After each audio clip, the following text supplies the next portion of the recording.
Hello everyone, I'm Victoria and today I'd like to give you my review of Thick as Thieves by Megan Whalen Turner. So just to give you an idea what this story is about, we follow Comet, who is a slave in the Mede Empire. His master is pretty high up in the hierarchy of the Mede Empire, but unfortunately he is approached by a soldier from Atolia, which is an enemy nation. This soldier promises freedom to Comet if he will escape with him. Comet isn't sure if he wants to, but then he finds out that his master has in fact been murdered, and so Comet has no choice but to accept this soldier's offer. Because in Mede, when a master is murdered, all the slaves are tortured and then killed. So this story, we follow Comet and the soldier as they make their way throughout the empire, trying to avoid capture and make their way to freedom. Overall, I really enjoyed this book a lot, like 4.5 out of 5 stars a lot, especially with the ending. I really enjoyed this book for so many different reasons. So this is the 5th book in the Queen's Thief series, and I think that it is absolutely a worthy addition to this series. I think that there's so many things in this book that are present throughout the rest of it, and I really enjoyed it, like I said. So I just want to talk a little bit about the series as a whole and Megan Whalen Turner's writing in general.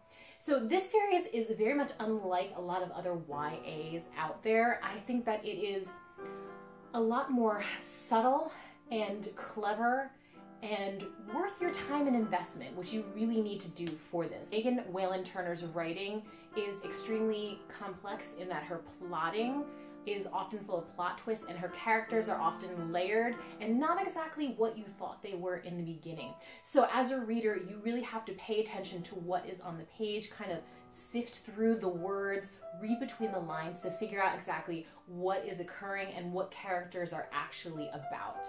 Another thing about her writing is that the words that she uses itself and her sentence structures are actually pretty simple. You're not gonna find any SAT 5-syllable words in this.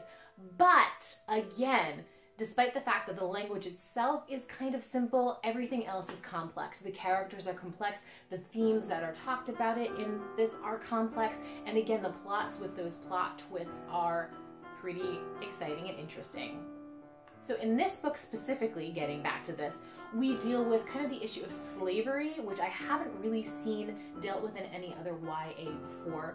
So Comet is a slave and he's fleeing that life behind, but he was also a very powerful slave. His master was extremely powerful, and because of that, he actually was able to control a lot of the slaves within the household and even some free men. He definitely had more power than some free men. So despite the fact that he was a slave, he also had a ton of ambition, and he wasn't necessarily willing to leave his enslavement for freedom until it was found out that his master was murdered. And so the entire time that we're fleeing and traveling with him, we get to see his struggle with leaving behind that great ambition and embracing his freedom, and just the absolute struggles that occur when you are in bondage, when you are in slavery. And I found that so interesting and compelling, and it was just amazing to take this journey with Comet, both physically and psychologically, as he kind of breaks free from the Empire's hold over him. I also love the fact that Comet is such a snob in this. He really looks down upon the Atolian soldier and the entire Atolian culture as a whole. He just thinks that none of them can read. It's really hilarious. And again, that's more character development, more character growth that we get to see.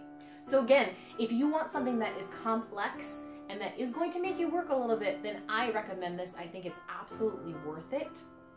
The other thing is this technically can be read as a standalone, but I wouldn't recommend it. There are characters from other books that do make an appearance. So I actually was a little disappointed when I found out this was going to be a companion book and not a direct sequel following the main characters from previous books, but I was not disappointed at all in this. So again, it can be read as a standalone, but characters do make cameos, so longtime readers won't be disappointed, and it is a worthy successor to the other books in this. But I urge you not to read this as a standalone because I think you are missing out on the richness of this book if you don't. I highly recommend you go back and read 1 through 4 in order. And again, they're just such wonderful books. I can't help but champion them because I love them so much. Let me know if you have read any of these. If you are a Queen's Thief fan, I would love to hear from any of you. Again, thank you for watching. Please comment, like, subscribe, all the things. And I hope you have a wonderful day. Thank you for watching. Bye.